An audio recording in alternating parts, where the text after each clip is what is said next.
Newsflash, it's you. So the reason why you aren't there where you want to be in life is it's just you. The more you try to blame others, the worse off you'll be. A lot of times I hear people say like, oh, it's the fault of the economy, it's the fault of my genetics. It's always something or someone else, his or her or its fault, and it's never yours for some reason. Maybe it's time to start accepting that it is your fault. In fact, I would argue that the more you take the responsibility for all the reasons why you aren't where you want to be, the better off you'll be. And here's why. If I decide to take full responsibility of everything that happens to me, then I can always figure out a way to do it better or to prevent something bad from happening next time or to just become a better person. Because for example, let's say your girlfriend breaks up with you or something.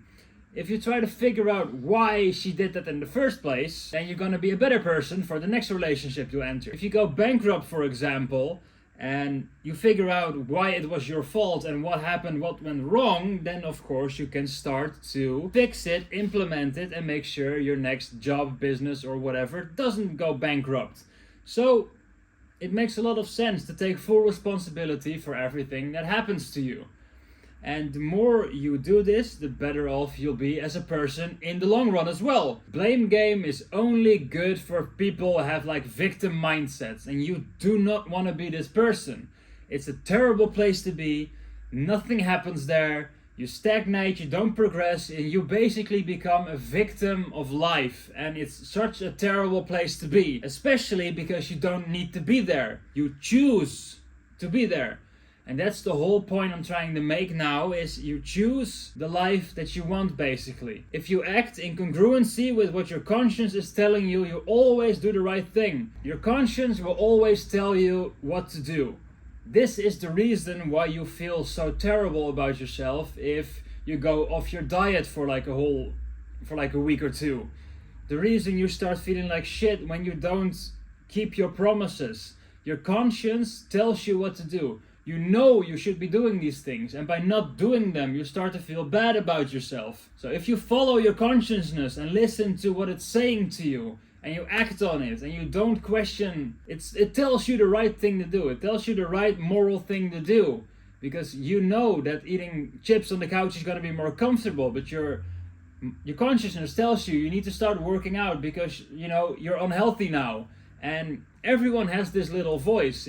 Everyone has it. Everyone knows what they're doing wrong. But people choose to ignore their conscience, and they choose to basically go just for pleasure. And while your consciousness is steering you into the direction that you need to go, your brain and you are steering yourself where you want to go. And you want to go towards comfort, because that's how a human brain is wired, and it's wired to seek comfort. But if you try to pick the path of most resistance for once, and you'll start learning and seeing that the more responsibility you take, for example, like I started this video with, it's difficult to do because you need to be critical, you need to be harsh on yourself, and you actually need to look at what you did wrong. And if you start implementing this and you start basically taking the full accountability and you start acting in congruency with your consciousness, you're gonna see that your life becomes so much better, and you're actually getting to where you need to be because you're taking the necessary steps. This is why getting to your goal isn't about what you need to do, it's who you need to become in order to get there. And you can only become that person by acting in congruency with your consciousness. So from now on, from today, if you have the little voice that tells you, you know what, I should go work out, don't sit on the couch and do nothing. If you have the voice that says in your head, maybe I should go do something fun with my wife, husband, or whatever, don't be like, nah, it's fine, then go do it, actually make sure, act in congruency with what your consciousness is telling you, and you'll start to notice your life becomes a whole lot more fun, a whole lot better, and the results are gonna be matching that profile.